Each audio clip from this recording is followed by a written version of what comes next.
కలంనీరు project వారికి మాకు 40వ రోజు ఈరోజు సమ్మె సాగుతూ ఉంది.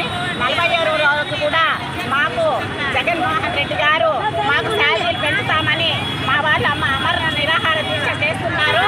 ఆయన చేస్తూ ఉంటే కూడా వాళ్ళు ఏం చేసినా ఆయన స్పందన లేదు. ఆయన స్పందించి మాకు శాలరీస్ పెంచల్లా, గ్రాట్యుటీ అమలు చేయాలా, 5 లక్షలు రిటైర్మెంట్ బెనిఫిట్ ఇవ్వాలా, మినిల్ని మెయిన్ చేయాలా. మా డిమాండ్స్ ప్రతి ఒక్కటి 11 పెట్టినాం. 11 డిమాండ్స్ ఒప్పుకుంటేనే మేము సమ్మె విరమిస్తాము.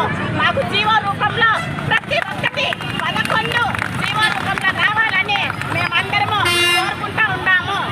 కలంనీరు ప్రాజెక్టు గురించి మాట్లాడుకుంటాము. 40 రోజుల నుంచి సమ్మె చేస్తూ ఉంటే ఇంతవరకు ఏ మాట చెప్పకుండా ఇంతమంది ఆడవాళ్ళు రోడ్ల మీద ఉంటే వాళ్ళకి కనీసం గవర్నమెంట్కి చీమ కుట్టినట్టు లేదు. మా 11 డిమాండ్స్లో అమలు చేయాలని కోరుతున్నాము. 26,000 రూపాయలు శాలరీ ఇవ్వాలని కోరుకుంటున్నాము. నెక్స్ట్ మినీ వాళ్ళని మెయిన్ వాళ్ళు చేయాలా, ప్రభుత్వ ఉద్యోగులుగా గుర్తించాలా, గ్రాట్యుటీ ఇవ్వాలా. ఇన్ని రోజుల నుంచి సమ్మె చేస్తా ఉన్నాం. మా మీద పనితీరు లేకుండా ఇదే విధంగా రోజు రోజుకి ఒత్తిళ్లు తెస్తూ ఉన్నారు. కానీ మా మీద సానుభూతి లేకుండా, చీమ కుట్టేట్లు కూడా లేకుండా సాధిస్తూ ఉన్నారు. అందరికీ అన్ని చేసేదనుకుంటుంది జగనన్న గారికి. మాకైతే ఎందుకు ఇలాంటి శిక్ష విధిస్తూ ఉన్నారు మాకైతే అర్థం కావడం లేదు. మా బాధలు అర్థం చేసుకుంటే ఇప్పటి వరకు 10 మంది అంగన్వాడీ టీచర్లు చనిపోయారు.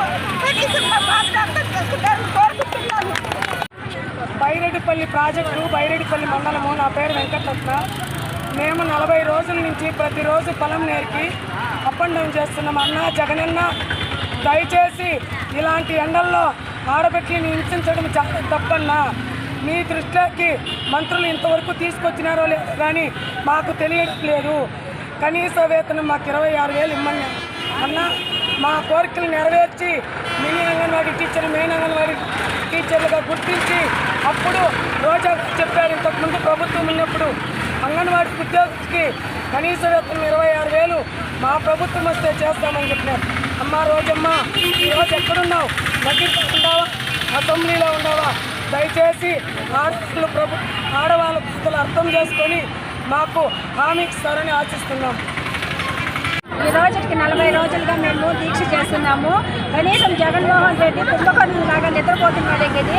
రాష్ట్రంలో ఏం జరుగుతున్నాయి అనేది పట్టించుకోకుండా ఎవరో వాళ్ళకి తొత్తుకలో అయిన వాళ్ళు ఎప్పుడు పోయేసి మీరు చెప్పండి అని అంటలేదు.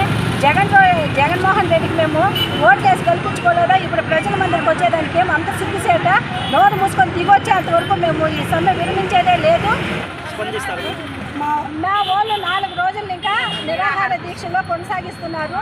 వాళ్ళు ఇప్పుడు అరెస్ట్ చేసినారు. మేము కూడా రేపటి ఇంకా మేము కూడా నిరాహార దీక్ష చేసేదానికి సిద్ధంగా ఉన్నాము.